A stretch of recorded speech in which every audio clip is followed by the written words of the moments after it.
what a normal cell looks like. When they go out to the rec pad, you look through everything. Toilet paper. 38, 20, go. TH2131.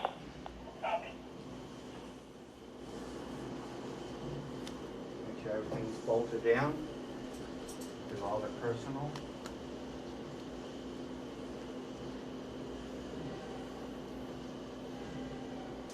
Pat it down real good.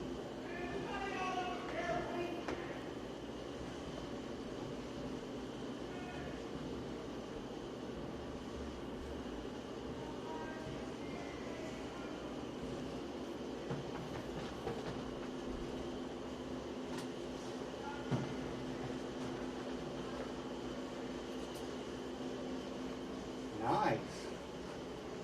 Not supposed to have anything like that here.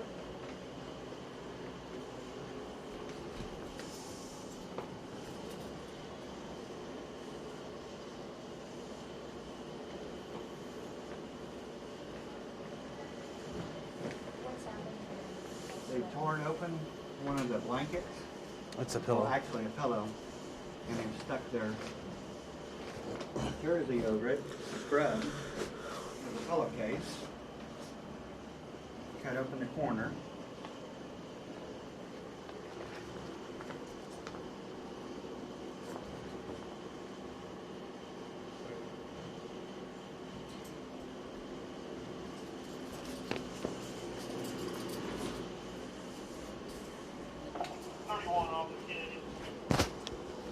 Go for 31.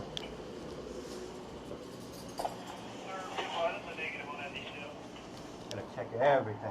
Clear. Notice this mattress doesn't have a plastic cover. Is that because it became torn or was it taken away? He ripped off his plastic cover. He ripped off his plastic cover. We got it this morning. So we're Also- just waiting for the new mat to come in. He will get a new mat. So what they do, they rip off the covers and they make the strings for the Cadillacs.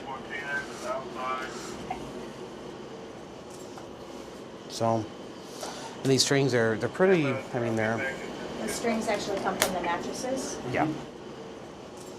Yeah, the strings come from the mattresses. They're hard strings, so they can cut you. They can, you know, choke people. They can do with things like that. So we have to be very vigilant and look through things and make sure. I mean, this is a common thing. Not only is it used for trafficking, these are also used for, you know, they can hurt themselves with them. They can flush them down their toilets. They can pop the locks. There's 101 things that they can do with the strings. But mostly they're used for trafficking. They make Cadillacs and they go around and they pass it around through stuff. So we got to look for that. How difficult is problem is it for you, your staff here, to deal with this Cadillac in traffic? You can't stop it. I mean, all we can do is just control the speed of it. We see it, we confiscate it. It's kind of like bugs in your backyard. You see one, you step on that and kill it, there's probably going to be 50,000 under the next bush. So we can stand there and control it, we can slow it down. It's just to the point of stopping it, making them aware there are consequences. They do get rolled up for trafficking, they get rolled up for destruction of state property. So there are actions. You know, what they do, there are consequences for all their actions. And when they get written up, how does that affect their... That affects their growth levels, especially here in the segregation unit. We're under the new impact, which is policies. You know, it's a different program we're going through, getting them ready for getting outside in GP, general population, getting ready to be released and back into society. So they understand that they do something wrong, there's reactions and things get taken away from them. So it just kind of sum that up, it's like for every infraction, it damages their graduation from this? Yes, they're released from this unit here, their program. This is a segregation unit. Again, it's a jail within inside the jail. You know, it's a complex. So they're being punished for stuff they did out in general population, so they're in here. But again, I'm not the judge, so I'm not standing here trying to, you know, what they did out there. It's how they act in here and how they, you know, react in here is how we judge them. So we try the best to our ability, help them out, try to help them along. So to get them where they need to be. But again, if they mess up and they get infractions, they lose their majors, or they get majors, they get placed on disciplinary sanctions, then they lose their levels, which pushes them back farther. So, Okay, so the more infractions, the longer they have to stay. more or less, I mean, they can get out of here as soon as they want to get out of here. Their course, they can get out of here, you know, as easy as, you know, 1 month, you know, to 8 months, you know, it depends on them. But if they want to stand there and, you know, get out and do everything right, Offender Bear, he's been here for, I'd say about 5 months now. He's already on level 4. So he's moving up very rapidly. He's doing his program, he's quiet, he doesn't have any problems, you know, little things like this here and there, but they're still, it's a major. So in general, he's been good, he's getting his levels. He's going to get restrictions now, but still, he's, you know, he's a good candidate for the program. So, Can you point out a couple other features of this cell and what's Yep. going on? as you can see by Officer Daly, there's a lot of STG on the wall. What is STG? Security threat groups. It's with the gangs, everything This else. is essentially gang graffiti. It's gang-related graffiti, yes. Vice Lord.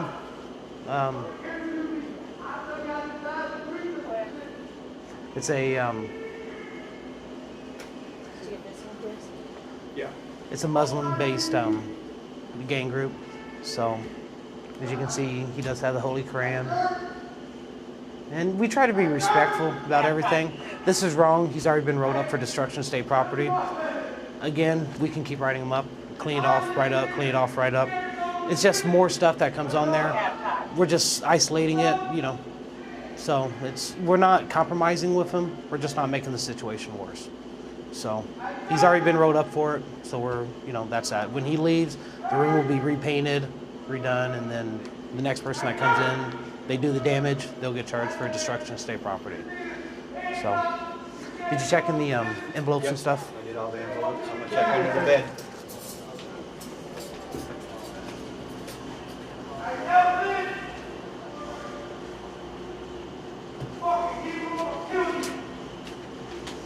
Got more paper than he's allowed.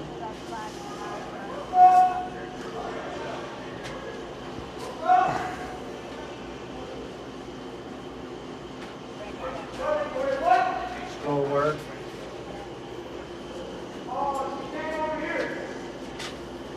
One pencil? Nope, 2 pencils. One's gone. Oh, you got a pencil and an eraser.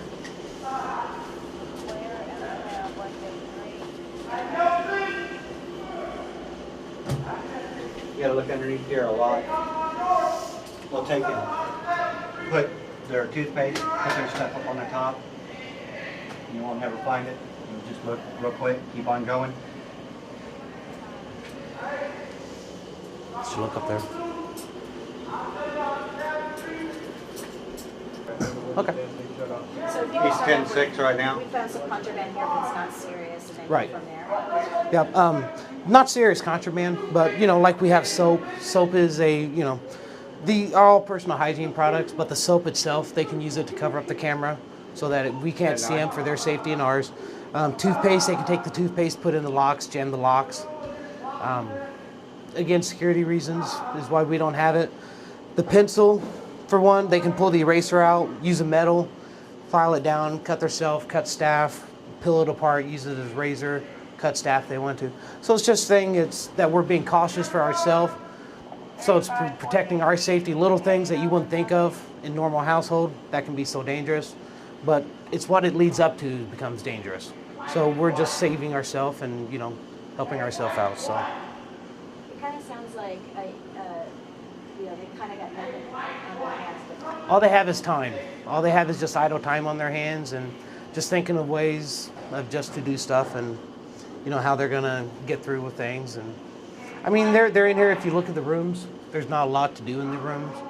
They get outside, they get their rec, they get their school, but still most of the time they're in their room. And besides yelling out of the door, honestly, I'd rather, you know, them try to hide stuff on me. It's a game to them, you know, can Sergeant Anderson find, you know, something that I hid in my room today? If not, they'll go, I found it, see what you didn't get. So to them, it's a game, but it keeps them occupied, you know, to the point of, game. Game, can you talk a little bit about that? Well, I'll go search it. We'll have another officer come in and search it. I'll not think of a place. Oh, one time you forgot it. We'll find it the next time. So just a big game. Just try to wind you up, basically. Right. Trying to find out where I can hide it. Childish game. Surprised there isn't one in that one right behind you. There's another open box. Let me step on you. I'm gonna put it up. Okay. How many hours a day are these inmates typically locked up? Well, they get their hour rec, they get an hour of school, then they get their treatment movement. With the new program, once they get to levels, they do get to go out. It's called an honor squad. It's our marching program that we started. They get to go out, they get to march around. It's kind of like a basis level. You know, they do good, they get rewarded for more stuff. They do bad, they get knocked off the team. So we're rewarding them, trying to get them ready for GP and, you know, show them that you do good, things get rewarded. You don't do good, you don't get rewarded things. So we're trying to set that in their mindset so that a lot of the juveniles that come here, they have this mindset, well, I'm just gonna do bad, I'll take what I want. I'll do bad, I'll take what I want. They don't understand the process of, well, if I do this, I'll get this.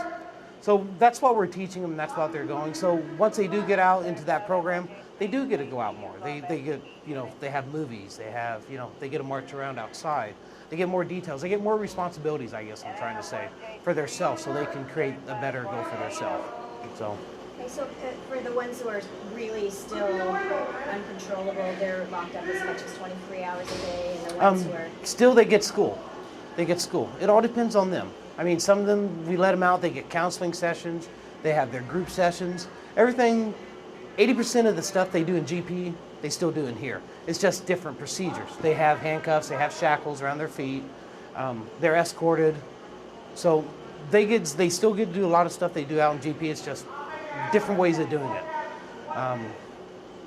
Again, they had the opportunity to do it out there, but they did get in trouble. So now they're paying for their price. And it takes them a while to realize that, but then they understand, well, I did mess up. So they do start getting better and they do realize it. So it's kind of a reconditioning for them. We were talking earlier about what brought you to SEG in the first place. What, yeah, just extortion and like beating up people and stuff. And I got determined to send it, so I got like a exact date where I go home and I ain't gotta like go through the program and stuff. So they just put me down here and make sure I stay out of trouble and I won't do nothing dumb before I went home. So what's SEG like compared to general population? It's BS, but I got used to it. I done adapted to this. I've been here for like 838 days, so I just adapted to being like in prison and stuff. So it really don't bother me too much now. How long have you been locked up all together? Not just 838 days. Just Pendleton, 838 days? Yeah. Were you locked up before Pendleton? Huh?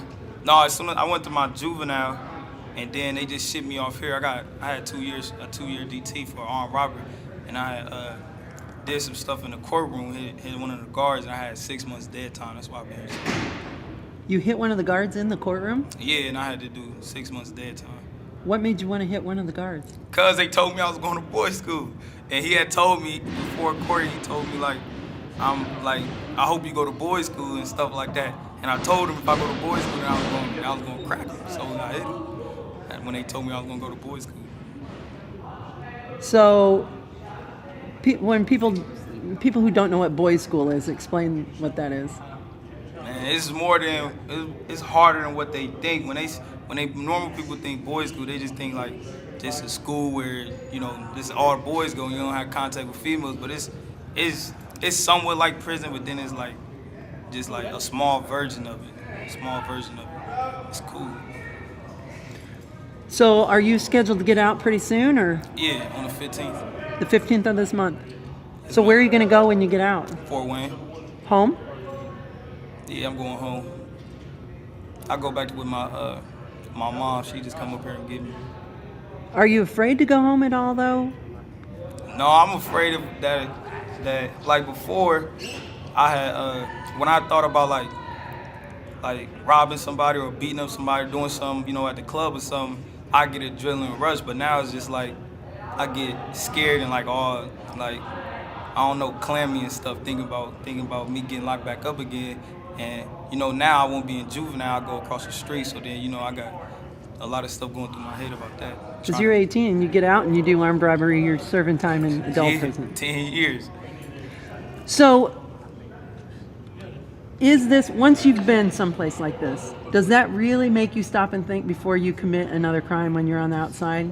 For me, because like most people come here, they go through the program, so they got a choice rather if they really want to go home or stay here. But me, I determined to send it, so even if I did do good, I still had to stay here for 2 years. And like me going through that and still knowing no matter what, I was still gonna be here if I did good or bad, it kind of, I guess it reflected on me better than doing the program would have. Cause if I would have did the program, I probably would have been out 6 months and recommitted again. So do you have any remorse at all for any of the victims that you robbed or beat up? No. No remorse? You don't feel bad? No, I don't feel bad. He snitched on me. So that's what you beat up somebody that snitched on you? Yeah, me and somebody else, we had beat up this dude and took his wallet and pistol whipped him and all this other stuff.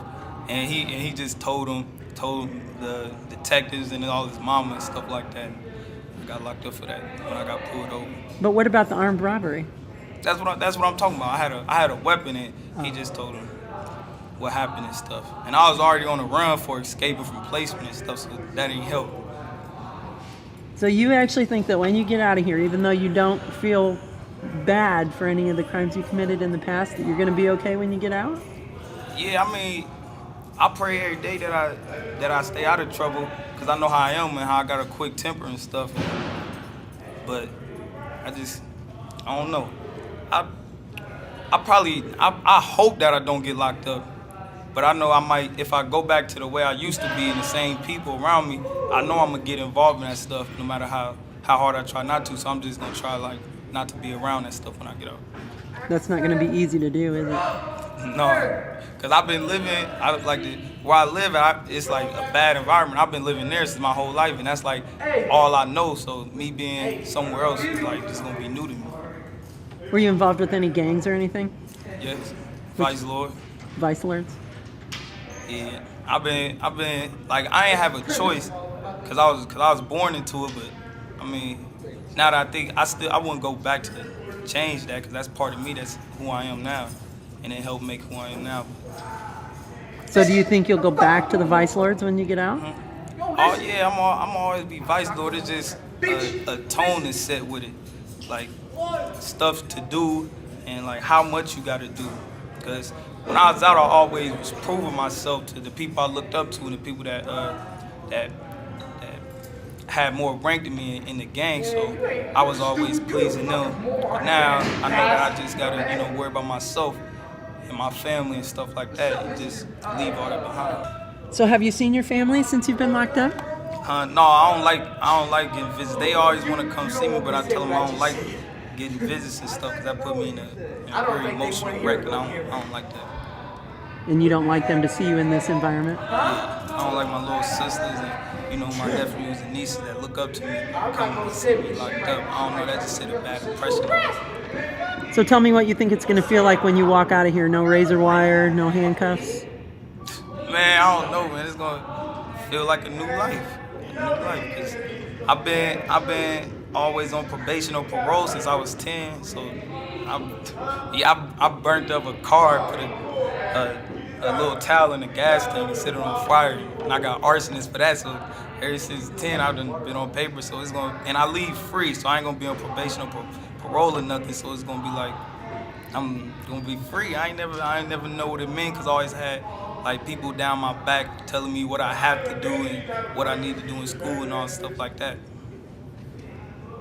Do you ever worry about ending up in adult prison?